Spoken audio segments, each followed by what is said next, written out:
dari benda mati. Nah, ini ya. Ntar dulu. Nah, ini ya. Jadi bahwa makhluk hidup itu berasal dari benda mati. Nah, masa aneh ya sebetulnya. Nah, benar nggak sih? Jadi kenapa teori ini bisa muncul ya? Jadi pertama kali yang mengemukakan teori ini ada ilmuwan zaman dulu sekali ya, sebelum Masehi, yaitu Aristoteles ya. Nah, Aristoteles ini terkenal dengan julukannya atau teori yang disebut dengan teori generatio spontanea ya. Nah, jadi bahwa makhluk hidup itu tercipta dari benda mati atau benda tak hidup yang terjadi secara spontan ya. Jadi misalnya nih, kalau menurut Aristoteles itu yang namanya, jadi contohnya menurut Aristoteles itu kalau yang namanya habis hujan gitu ya, jadi suka keluar cacing ya. Jadi misalkan cacing ini dikatakan dia berasal, aduh pennya masih baru pagok, dari lumpur. Ya. Nah, terus misalkan lagi kalau misalnya ada tumpukan sampah, nah dari tumpukan sampah keluar tikus. Nah, jadi bisa aja misalkan katanya tikus itu berasal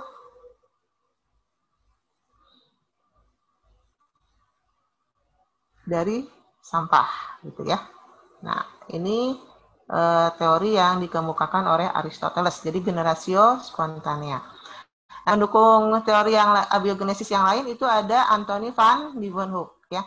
Jadi Anthony van Leeuwenhoek ini adalah ilmuwan yang bisa menciptakan mikroskop secara sederhana. Nah, lewat mikroskop ciptaannya ini dia hasilnya mengamati air rendaman jerami. Nah, ternyata pada air rendaman jerami itu ada benda-benda kecil ya, mungkin kalau sekarang itu sejenis protozoa gitu ya. Nah, benda-benda kecil yang bergerak-gerak. Nah, itu dia beranggapan bahwa yang namanya nih benda-benda kecil ini ya. Jadi nah benda-benda kecil menurut Aristoteles ini katanya ini berasal dari air rendaman jerami. Dari air rendaman jerami.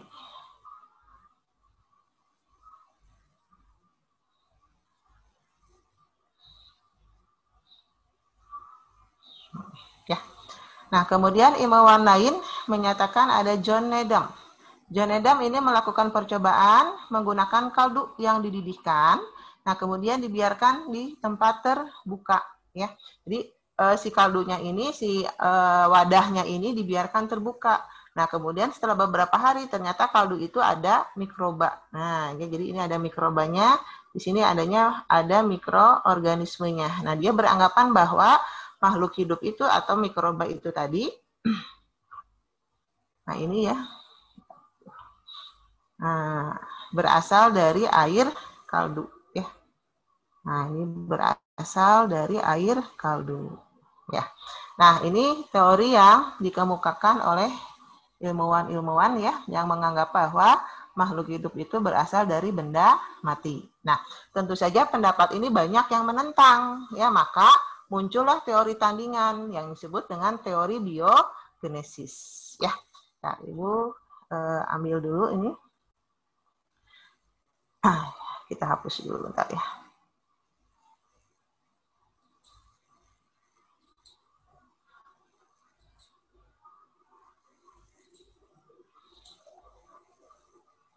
Bentar, ini kayaknya kebesaran, terlalu besar. Iya. Ya, nih.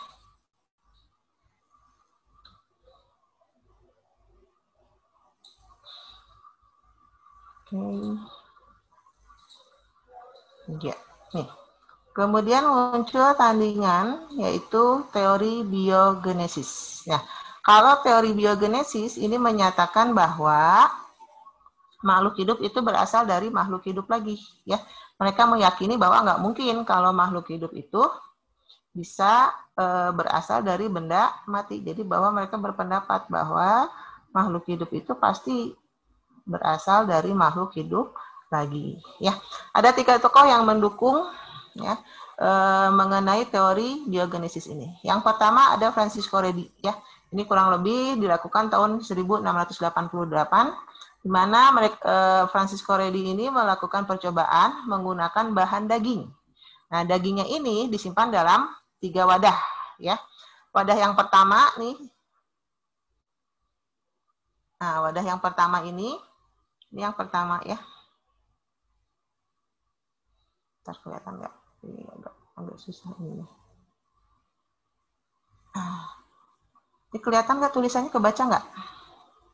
Baca ya. Nah, yang pertama ini wadahnya ini dibiarkan terbuka. Ya, jadi ini yang pertama. Kemudian ini yang kedua. Nah, kalau wadah yang kedua, si wadahnya itu ditutup, tapi pakai kasa, ya, kain kasa. Nah, yang ketiga, ini wadahnya ditutup rapat. Nah, hasilnya ini dibiarkan selama beberapa hari, ya. Nah, hasilnya pertama kita bisa lihat bahwa wadah yang pertama itu banyak dikerubutin lalat. Nah, ya, setelah beberapa hari maka ini ditemukan adanya larva. Ya, bilatung ya kalau sekarang. Kalau orang Sunda bilang bilatung gitu ya. Nah, ada belatung ya, ada banyak ditemukan larva. Sementara kalau yang wadah yang kedua, ya di sini kan ditutup kasa. Jadi lalatnya itu hanya berterbangan di atas kasa, ya di dekat kasanya. Nah, hasilnya bagaimana? Ini sesudahnya ada larva ya. Tapi larvanya itu sangat sedikit ya, yang di daging mungkin ada telur yang jatuh ya. Nah, kemudian ada larvanya sedikit tapi banyaknya ini di atas kasa. Sementara yang ditutup rapat ya, sebelumnya dan sesudahnya itu ternyata tidak ditemukan nih, tidak ditemukan larva ya. Nah, ini Redi menyimpulkan bahwa dari mana belatung atau larvanya itu. Nah, dia beranggapan bahwa belatung itu berasal dari mana? Berasal dari telur lalat ya, yang kemudian menetas ya. Maka dari sini muncullah istilah yang disebut dengan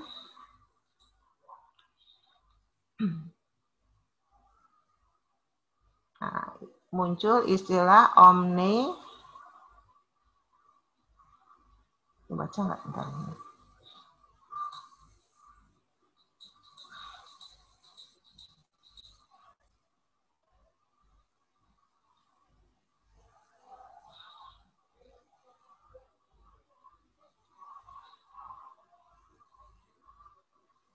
Omne vivum ex ovo. Yang artinya apa? Bahwa makhluk hidup itu berasal dari telur. Nah, ya. Nah, apakah teori yang atau percobaan yang dilakukan oleh Francisco Redi ini berhasil menumbangkan? Ayo, kira-kira berhasil nggak? Ternyata ini tidak berhasil menumbangkan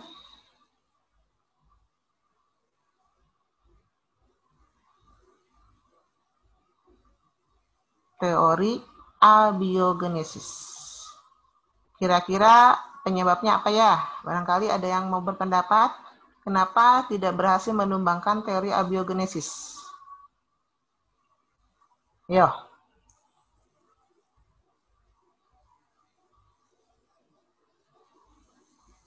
Ayo. Ada yang mau jawab? Kok pada nggak ada suaranya? Nggak apa-apa, ayo. Barangkali ada yang mau jawab? Ini suara Ibu kedengaran nggak? Terdengar, Bu. Ayo, jawab dong. Nggak bisa, Kira-kira? Bu. Nggak ngerti. Tapi ngerti nggak? Jadi ya nggak ngertinya ya kenapa nggak apa sih nggak berhasil kan nggak berhasil. Nah, itunya masih nggak bingung paham ya, kira-kira ya. Kenapa? Nah, Jadi kalau kita perhatikan di sini kan ya, tabung yang pertama dibiarkan terbuka, artinya masih ada udara katanya ya. Tabung yang kedua itu ditutupnya kain kasa ya. Berarti Ada bekas itu juga, telur pada kain kasa. Berarti kan itu masih ada udara gitu kan ya, yang masuk ke dalam tabung gitu ya. Nah, tabung yang ketiga ternyata ditutup rapat gitu. Nah, karena ditutup rapat, orang-orang yang tadi menyatakan abiogenesis itu mengatakan bahwa pada tabung yang ketiga itu tidak mungkin ya akan muncul kehidupan. Karena apa? Karena tidak ada udara ya. Sementara kan untuk hidup itu butuh udara atau butuh oksigen, gitu kan ya. Nah, jadi menurut orang abiogenesis ya bagaimana mungkin gitu istilahnya di tabung yang ketiga itu akan muncul kehidupan kalau tidak ada udara yang masuk gitu ya. Nah, makanya teori ini atau percobaan Francisco Redi ini masih belum bisa menumbangkan teori abiogenesis gitu ya. Paham ya? Jadi kalau menurut abiogenesis itu untuk munculnya makhluk hidup itu butuh yang namanya udara, makanya harus ada kontak dengan udara gitulah intinya ya. Ya, berikutnya kita lihat percobaan yang dilakukan oleh ilmuwan lainnya.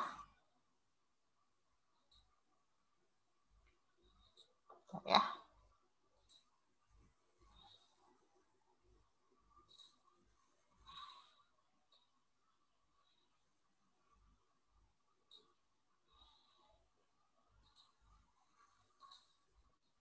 Nah, ini agak kelihatan nggak? Nah, percobaan ilmuwan yang kedua yang melakukan percobaan mengenai untuk membuktikan ya teori biogenesis itu adalah Lazzaro Spallanzani. Ya, ini melakukan percobaan menggunakan kaldu yang sudah disterilkan atau dipanaskan. Ya, jadi di sini kita lihat nih ada dua wadah ya, dua tabung ya. Satu tabung diisi air yang dipanaskan, air kaldu ya, kaldu yang dipanaskan. Kemudian si tabungnya ini didinginkan, tapi dalam kondisi wadahnya tabung ini tetap terbuka. Ya. Kemudian kalau yang kedua, kaldunya setelah dipanaskan, kemudian ditutup rapat, ya, ditutup rapat, kemudian ini dipanaskan, kemudian didinginkan. Nah, dalam kondisi tabungnya tertutup rapat. Nah, setelah beberapa hari ternyata yang menjadi perbedaan adalah kondisi si air kaldunya. Kalau yang tabung pertama, ini air kaldunya menjadi keruh, ya. Sementara tabung yang kedua, air kaldunya tetap jernih, ya. Jadi kalau menurut Spallanzani, ya, dalam tabung yang terbuka itu kaldunya menjadi keruh karena apa? Karena adanya kontaminasi mikroba yang masuk, ya. Jadi kan ini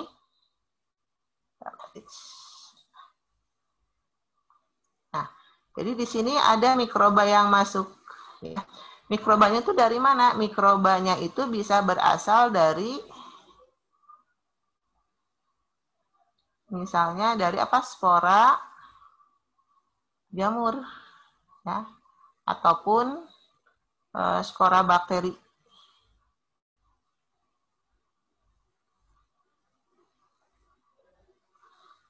Yang ada di udara. Nah, jadi kan kalau kita lihat udara sekitar kita mungkin kelihatannya bersih ya, padahal terdapat miliaran spora, mungkin jamur dan bakteri yang melayang-layang di sekitar kita gitu ya. Nah, itu yang mengakibatkan si mikrobanya ini masuk, kemudian sporanya berkembang biak, maka menyebabkan air kaldunya keruh ya. Nah, di tabung yang kedua, kaldunya ini tetap jernih ternyata gitu ya. Nah, ini menunjukkan bahwa ya, di sini tidak ada pertumbuhan mikroorganisme ya. Jadi yang ini tidak ada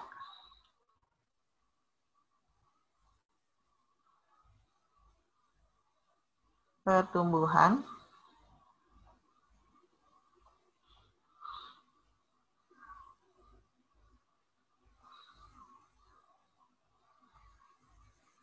mikroorganisme atau mikroba.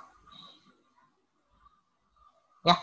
Nah, dari hasil percobaan yang dilakukan oleh Lazzaro Spallanzani ya, ternyata ini hasilnya sama dengan yang dilakukan oleh Francisco Redi tadi ya. Ternyata ini pun belum berhasil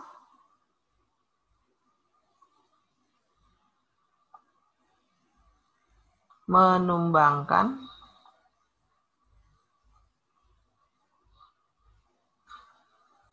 teori abiogenesis.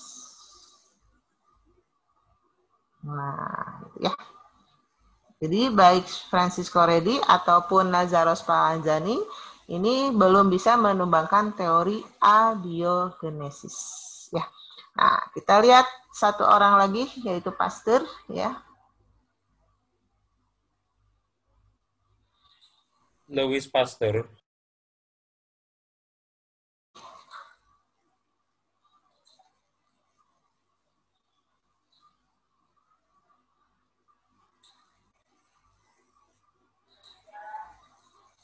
Nah,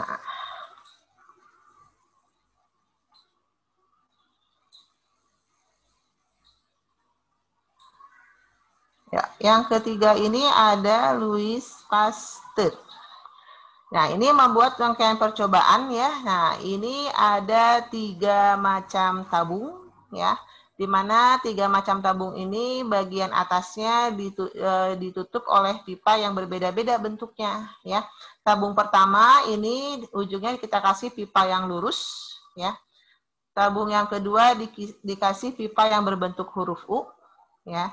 Tabung yang ketiga dikasih pipa yang berbentuk leher angsa, jadi berlekuk begini gitu ya. Nah, jadi sama ya, semua kaldu ini disterilkan, dipanaskan ya. Kemudian dibiarkan selama beberapa hari ya. Nah, hasilnya bagaimana?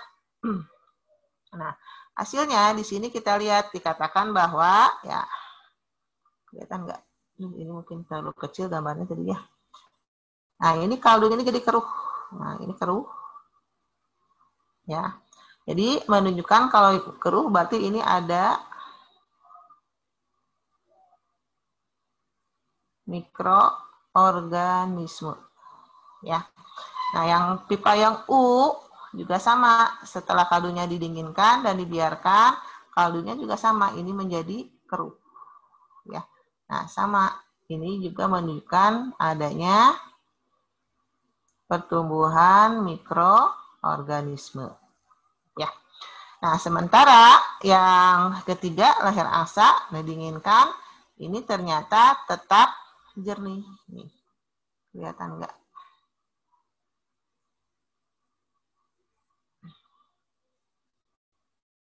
Nah, ini kaldunya tetap jernih ya. Nah, kenapa tetap jernih? Nah, jadi sebetulnya dengan tabung berbentuk leher angsa ini ada kontak dengan udara nggak? Ada ya. Nah, jadi udara tetap ada, spora jamur, spora bakteri juga tetap masuk, hanya karena lekukannya seperti ini ya. Ini menunjukkan ya, mengakibatkan si, nah, karena kan bentuknya seperti huruf ini ya. Nah, kalau Ibu kasih warna merah. Nah, ini kan melekuk ini kan. Nah, ini lekukan. Nah, adanya lekukan ini nih, melekuk ini kan. Nah, ini akan menyebabkan si spora jamurnya itu terperangkap ya. Dia susah untuk naik gitu kan ya. Jadi kebanyakan dia akan mengendap di sekitar lekukan ini si spora jamur, spora bakterinya itu gitu ya. Nah, akibatnya yang masuk itu udara, tapi hanya udara bersih gitu ya. Tidak ada spora yang masuk ke air kaldu, makanya kaldunya ini menjadi tetap jernih ya. Nah, jadi yang ini menunjukkan tidak ada mikroorganisme ya. Mikroorganisme pada air kaldunya.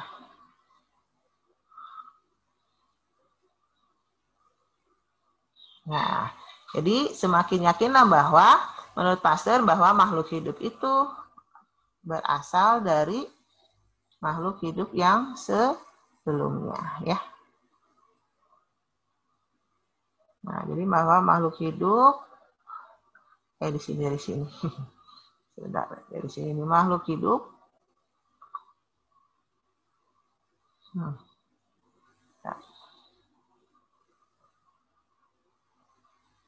berasal dari makhluk hidup sebelumnya, ya, atau dikenal dengan istilah omne vivum ex ovo. Omne vivum ex vivo. Nah, ya, bahwa makhluk hidup berasal dari makhluk hidup sebelumnya. Nah, dengan adanya percobaan Pasteur ini, nah ini yang ternyata pada akhirnya Pasteur inilah yang berhasil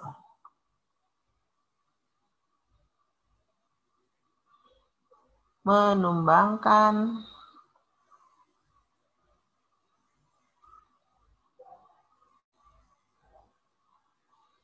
teori abiogenesis. Nah, ya. Jadi sudah dipatahkan ya teori abiogenesis. Jadi karena gini, di sini kan tetap ada udara yang masuk ya di tabung yang ketiga ini tetap ada udara yang masuk, hanya tadi dikatakan bahwa sporanya itu terperangkap pada lekukan pipa ya. Makanya di sini tetap si air kaldunya itu tetap akan jernih ya. Nah, ini mengenai teori klasik ya yang abiogenesis sama biogenesis ya. Kita coba dulu soalnya ya sebelum nanti kita lanjutkan ke teori yang lainnya, teori neo-abiogenesis. Barangkali kalau ada yang mau ditanyakan silahkan. Sambil Ibu cek soalnya dulu.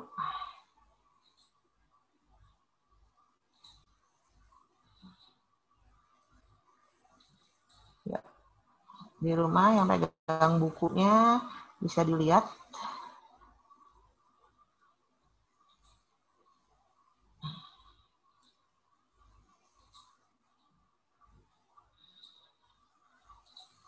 Ya, nomor 1. Kira-kira jawabannya apa?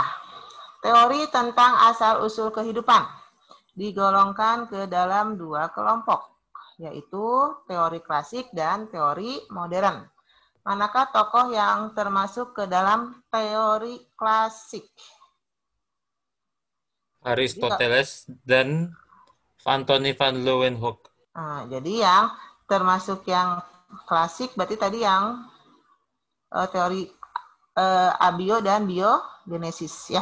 Berarti yang Aristoteles sama Anthony van Leeuwenhoek, karena Harold Urey sama Stanley Miller nanti itu ada di teori yang modern ya. Ya, jadi yang nomor 1 jawabannya 24 itu apa C ya? Oke.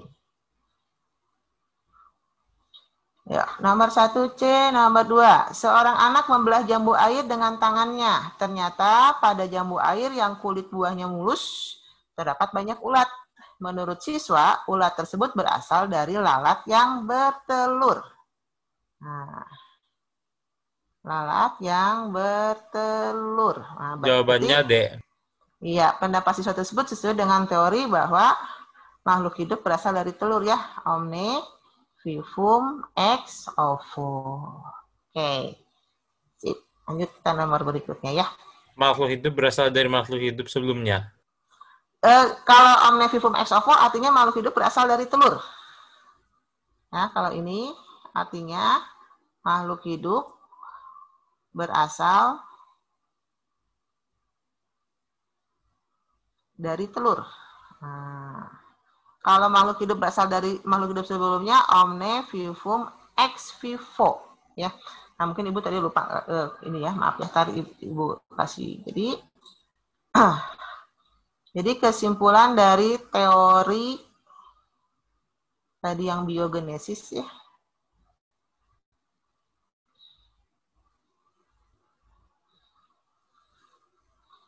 Nah, muncul beberapa konsep. Yang pertama yang disebut dengan omne vivum ex ovo. Ya, ini artinya bahwa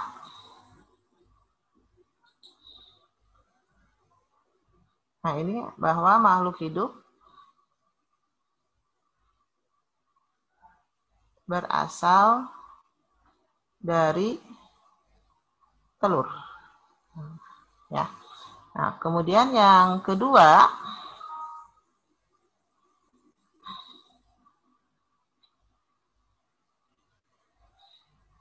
ada omni ovum ex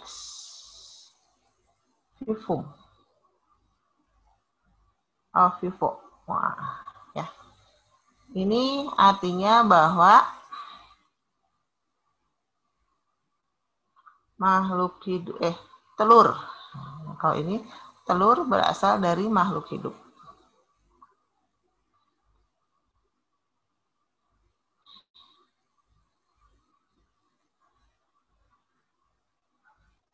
Telur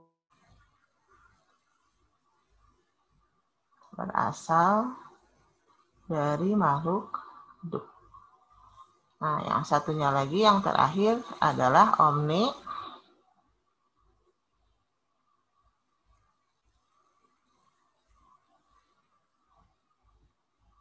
vivum ex vivo. Ya. Bahwa makhluk hidup berasal dari makhluk hidup sebelumnya. Gitu ya. Nah, ini konsep teori dari biogenesis. Oke. Ya, tadi yang nomor 2 jawabannya, Dek. Ya, sekarang kita lanjutkan ke nomor berikutnya.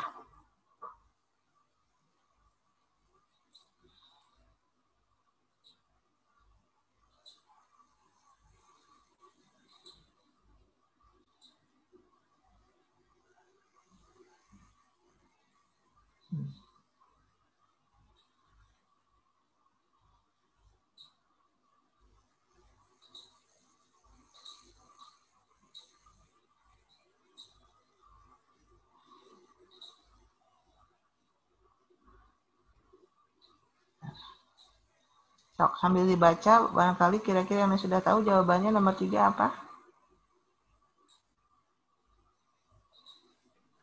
Ibu nih, nggak jadi. Kenapa? Oh, iya Tadi mungkin. sempat nggak ada tampilannya. Oh iya, sok sekarang gimana? Ada nggak? Udah ada. Karena mungkin ini kadang-kadang jaringan di sininya ya yang suka naik turun.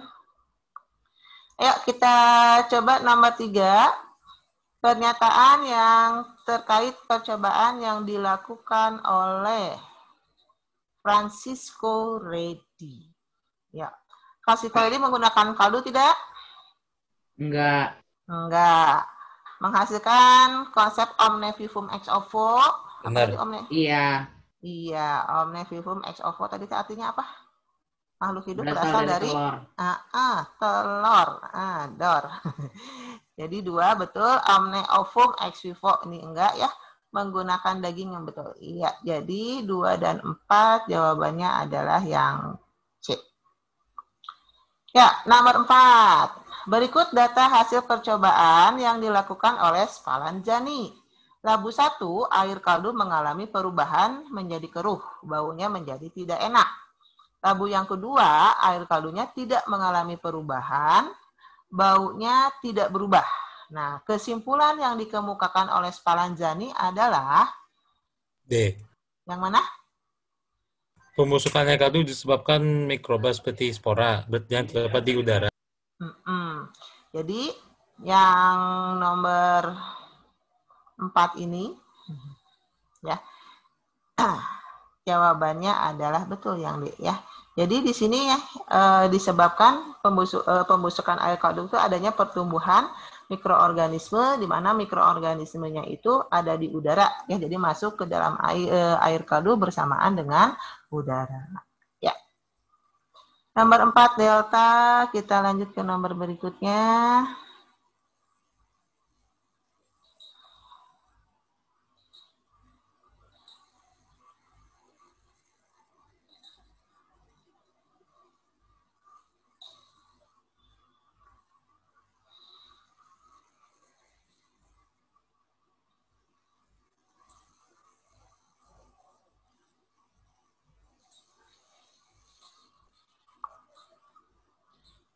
Ya, nomor berikutnya nomor 5.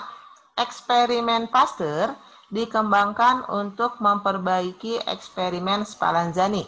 yang rangkaian percobaannya tidak memungkinkan masuknya elemen vital untuk mendorong terjadinya. Apa kira-kira jawabannya?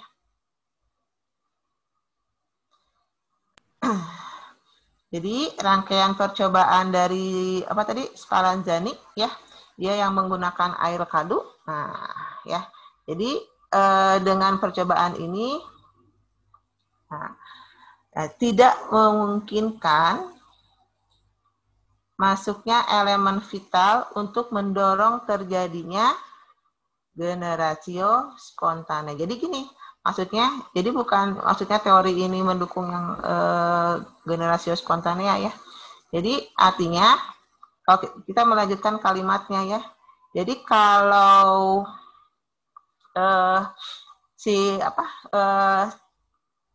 eksperimen Pasteur ini tadi dikembangkan gitu ya. Nah ini kan tujuannya adalah untuk menumbangkan ya. Nah sementara kalau yang pada Spallanzani ya itu kan si tabungnya itu ditutup rapat.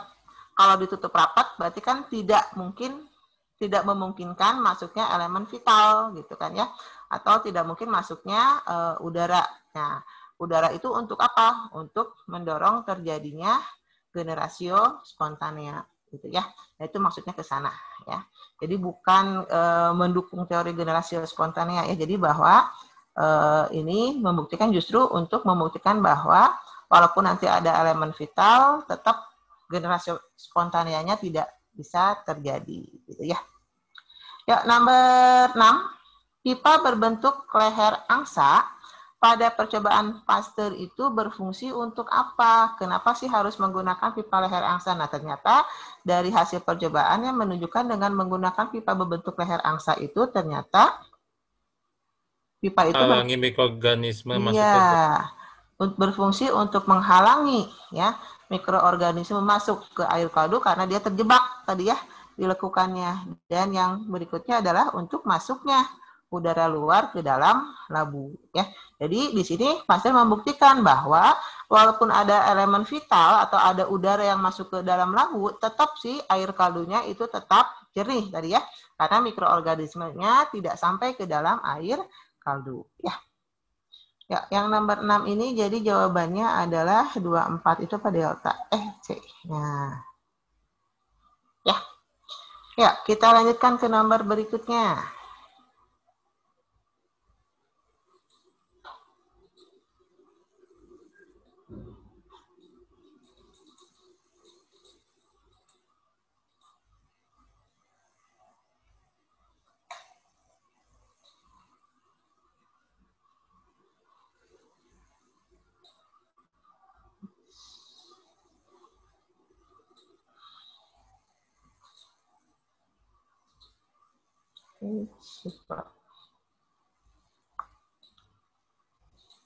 Ya, nomor 7. Persamaan antara rangkaian percobaan yang dilakukan oleh Pasteur dan Lazzaro Spallanzani adalah, ya, yang manakah? Apa persamaan percobaan yang dilakukan oleh Pasteur? Keduanya menggunakan kaldu. Oke, 1 menggunakan kaldu, betul. Bahannya disterilkan, betul nggak? Ya.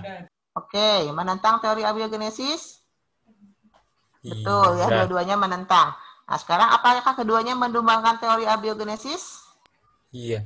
Tidak. Kan tadi yang berhasil menumbangkan hanya Louis Pasteur ya. Jadi kalau Spallanzani belum berhasil menumbangkan. Ini hanya Pasteur. Kenapa Louis Pasteur menentang teori abiogenesis? Iya, jelas. Kan bahwa yang namanya tadi yang 3 orang tadi, Pasteur, Francisco Redi sama Spallanzani, mereka itu menentang, kan nggak mungkin lah katanya kalau makhluk hidup itu berasal dari benda mati, ya kan? Makanya iya, benar. Makanya mereka membuat percobaan ini, gitu kan?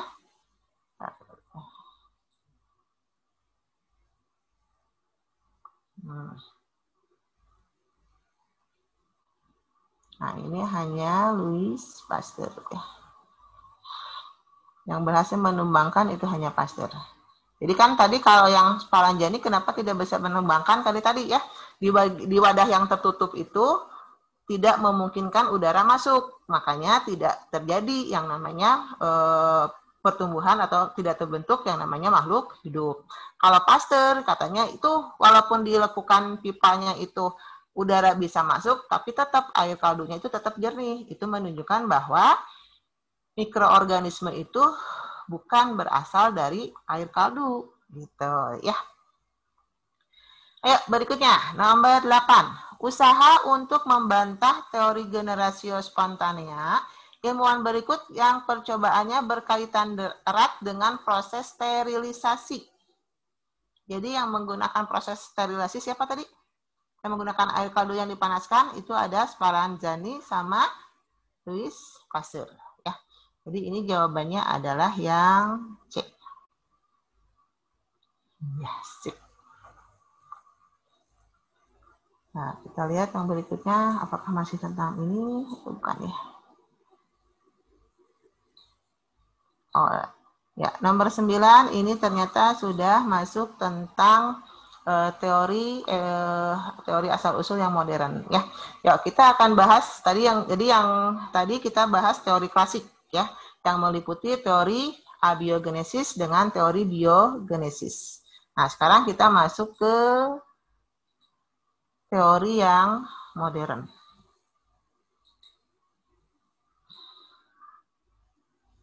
Oke. Nah.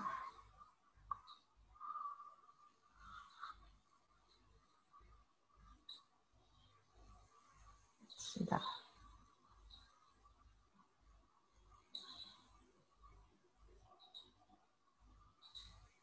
Oke. Nah, ya. Teori modern atau biasa dikenal dengan istilah neo-abiogenesis, ya. Jadi teori modern itu yang ini. Nah, dikenal dengan istilah teori neo-abiogenesis, ya.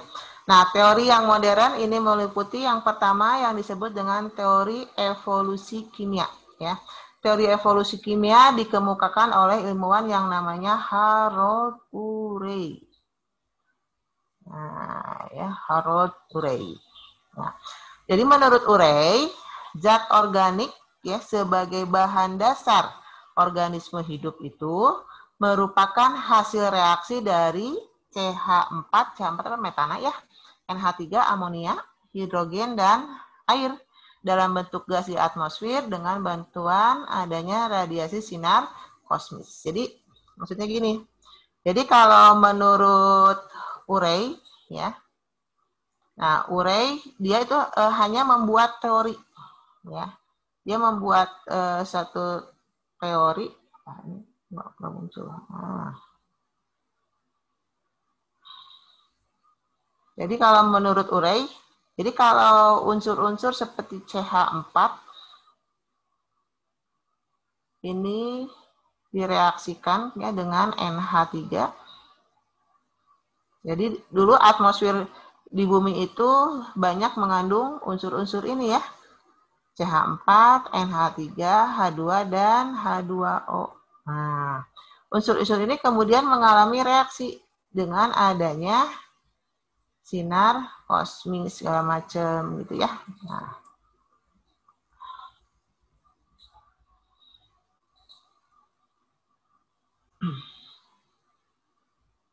Nah, ini ternyata menghasilkan yang namanya asam amino.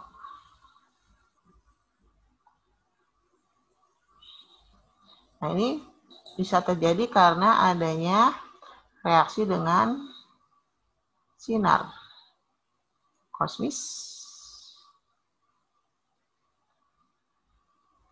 atau adanya petir ya, halilintar. Nah, ini teori yang dikemukakan oleh Harold Urey. Nah, kemudian ada muridnya nih. Nah, ini namanya Stanley Miller. Nah, Stanley Miller ini dia ingin membuktikan betul nggak sih kalau ya senyawa-senyawa atau reaksi apa unsur-unsur ini, unsur apa senyawa sih kalau gini lupa. Nah, ini direaksikan betul nggak sih akan menghasilkan asam amino ya. Nah, kita tahu bahwa asam amino itu merupakan bahan pembentuk dari Protein. Betul. Ini bahan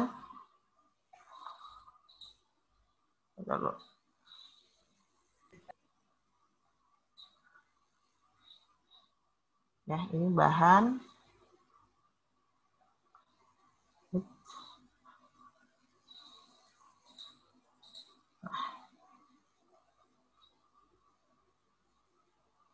untuk terbentuknya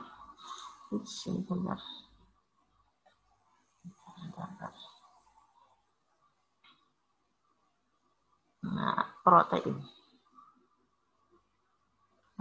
Nah, kemudian Stanley Miller membuat suatu alat nih, seperti ini yang gambar sini ya. Nah, alat ini ya diciptakan untuk membuktikan betul nggak sih kalau unsur-unsur tadi yang CH4, NH3, H2, dan H2 itu direaksikan menghasilkan asam amino gitu ya. Jadi dia membuat ini tabung ini berisikan air ya yang kemudian dipanaskan, kemudian ini tabung yang dialirkan. Jadi sini nanti kan kalau dipanaskan ada uap airnya ya. Nah, uap air ini naik masuk ke sini, uap airnya kemudian nah ini tempat terjadinya reaksi. Nah, di sini dimasukkan juga tadi yang unsur tadi ya CH4, terus kemudian ada NH3 sama hidrogen. Nah, sebagai pengganti sinar kosmis ataupun petir di sini ada elektron, berarti ada listrik ya, menggunakan listrik. Nah, di sini bereaksi ya jeger gitu ya. Sini ada terjadi reaksi yang di bulat ini nih.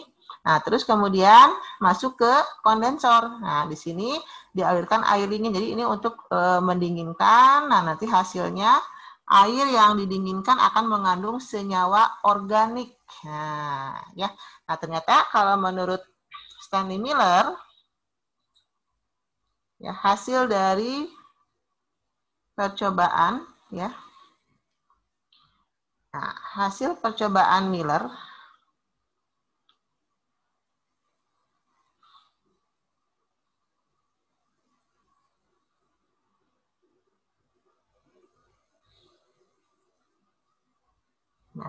jadi kalau CH4 direaksikan dengan NH3 ditambah tadi H2O, H2 dan H2O. Ya, itu ternyata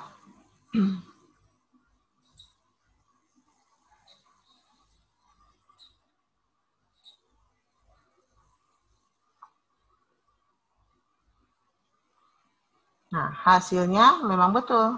Ternyata ditemukan yang namanya asam amino. Nah, tetapi bukan hanya asam amino, ternyata ditemukan juga adanya adenin. Dan juga adanya gula sederhana.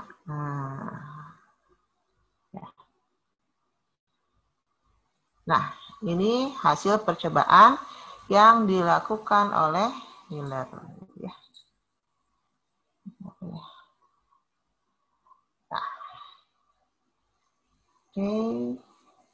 Nah, ini untuk teori modern yang evolusi kimia. Ya, berikutnya ada teori evolusi biologi. Kita lihat teori berikutnya.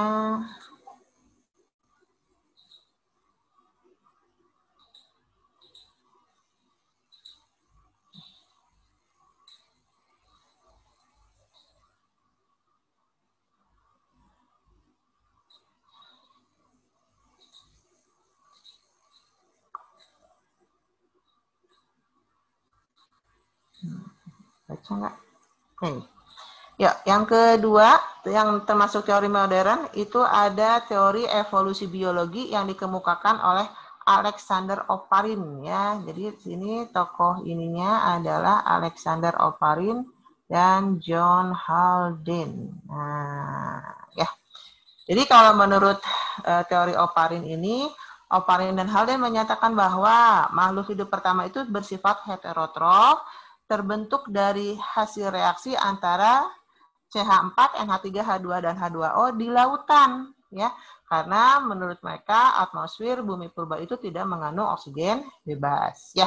Nah, ilustrasinya kurang lebih seperti ini, ya. Jadi ini kan ada matahari nih. Nah, di matahari pada saat itu belum ada lapisan ozon, gitu katanya, ya.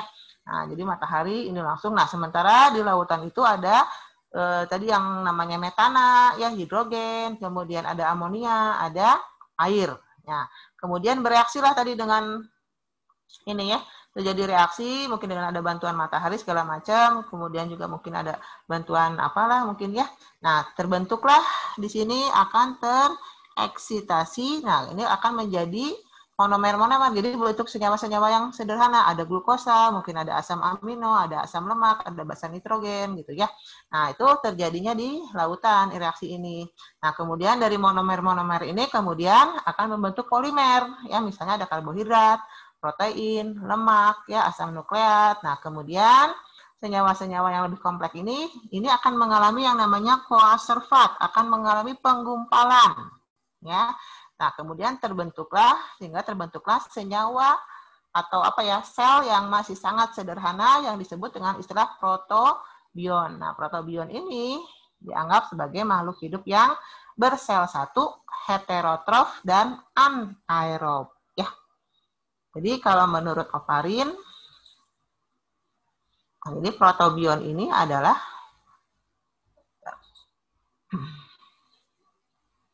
ya. Jadi yang namanya protobion ini cirinya ini uniseluler atau bersel satu, ya.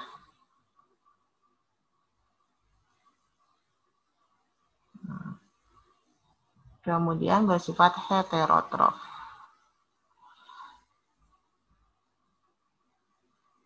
Nah, karena mungkin pada saat itu oksigennya belum ada, jadi anaerob. Nah, ini menurut teori evolusi yang dikemukakan oleh Oparin dan John Haldane. Ya, ya. Teori yang lain selain teori klasik dan modern ada lagi teori yang disebut dengan teori kosmozoa dan special creation. Nota ya di sini bawah nota. Nah, pasti bawah sini, ya.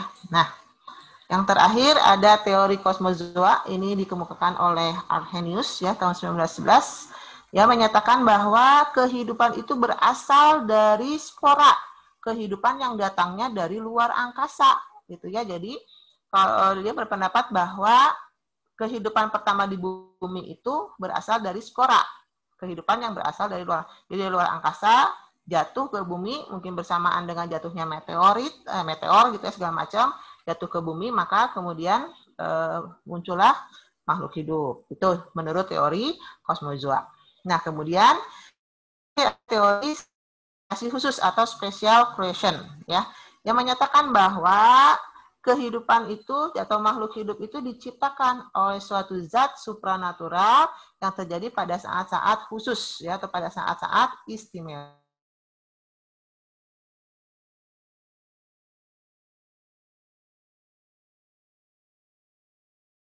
Kehidupan, ya.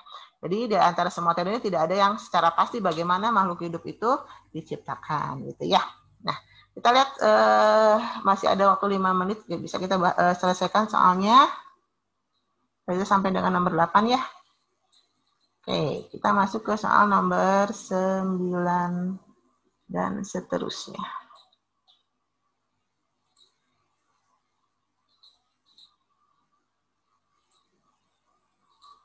Ya, masuk ke nomor 9.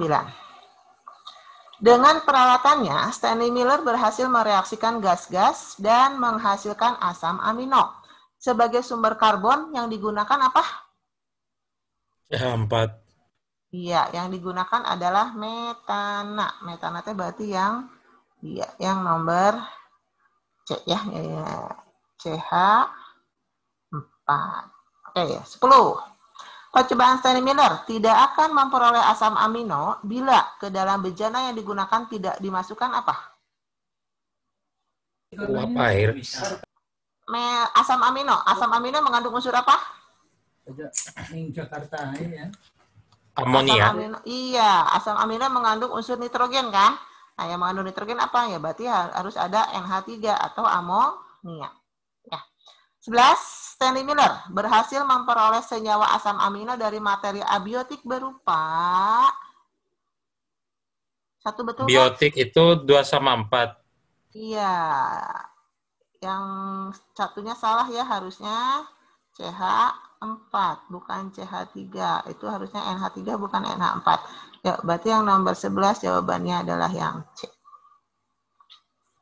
Kita lanjutkan nomor berikutnya.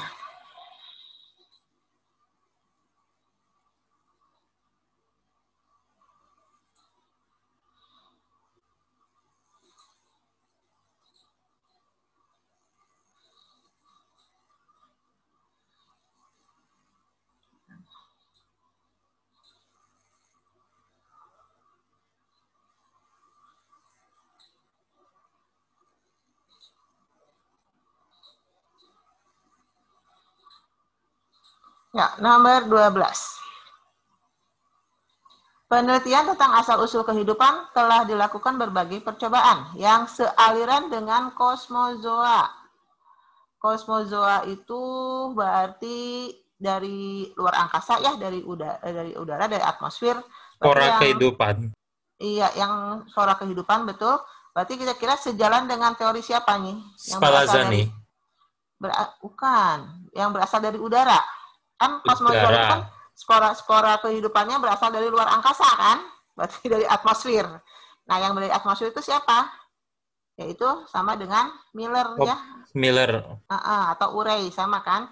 Mereka berpendapat kan bahwa yang unsur-unsur tadi makhluk hidup itu ya, yang asam amino itu berasal dari atmosfer terjadinya, ya berarti di udara gitu. Ya. Ya, nomor 13. Menurut Oparin, makhluk hidup pertama, jadi makhluk hidup yang pertama itu terbentuk di lautan, betul nggak? Betul ya? Ya. Menurut Oparin, terbentuk melalui evolusi biologi. Ya. Ya. Organisme uniseluler. Ya. Makhluk hidup fotoautotrof. Ya, bukan. Bukan, tadi harusnya heterotrof. Ya.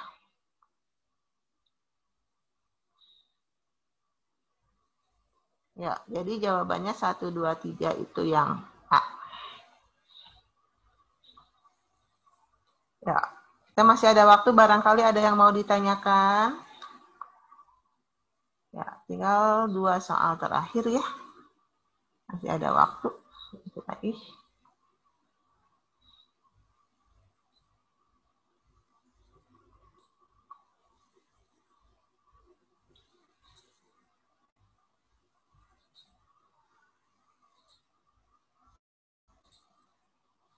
Iya. 2 soal terakhir. Berdasarkan teori Oparin, organisme yang pertama kali muncul itu Heterotrof. Iya. Tadi kan Ibu katakan bahwa ya, ini kan teori Oparin ya.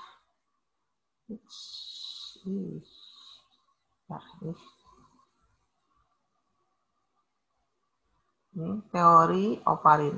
Iya. Jadi tadi menurut teori Oparin ini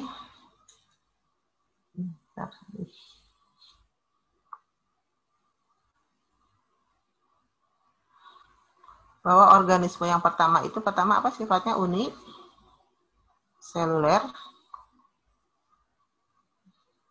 kemudian heterotrof,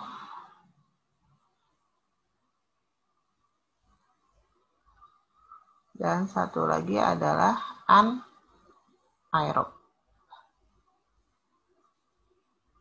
Nah, jadi di sini jawabannya adalah yang delta.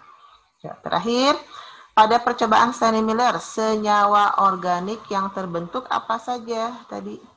Ada asam amino, ya. Gula Kemudian, sederhana. Ya, gula sederhana itu dari sini gula pentosa, kemudian sama adenin, ya. ATP enggak ya, karena tidak ada unsur fosfatnya yang dimasukkan, ya. Jadi yang nomor 15 jawabannya adalah yang A. Sip. Selesai teori asal-usul kehidupan. Mangga silakan, mumpung ada waktu, ada 2-3 menit lagi. Barangkali ada yang mau ditanyakan?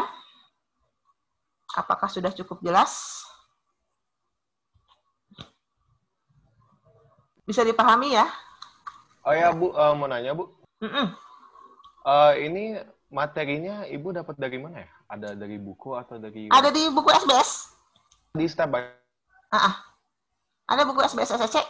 Udah dapat kan bukunya kan? Udah. Ada di situ semuanya. Ya, teorinya di situ sama sama soalnya. Ibu hanya menambahkan beberapa gambar aja tadi yang mungkin tidak ada di buku. Ya tadi yang kayak gambar alatnya Stanley Miller, terus kemudian tadi gambar dari teori opaline itu hanya Ibu tambahkan aja. Tapi teori dasarnya itu ada di buku SBS, gitu ya.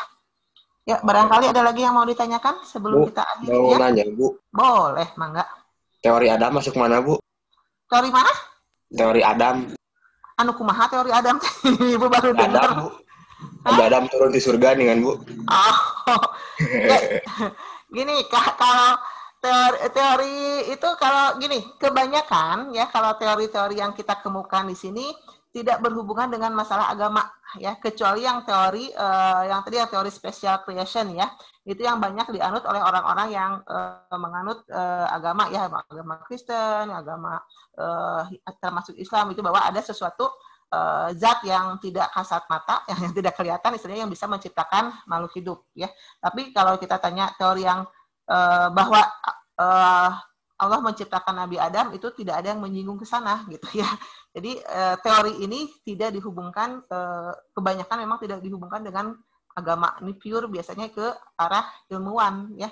Sama halnya nanti minggu depan kita akan bahas mengenai evolusi gitu ya. Nanti kita lihat evolusi itu seperti apa sih gitu. Betul Kak, kemungkinan evolusi itu ada atau tidak gitu ya. Nanti kita lihat minggu depan. Ya, ada lagi mungkin? Ada lagi mungkin yang mau ditanyakan?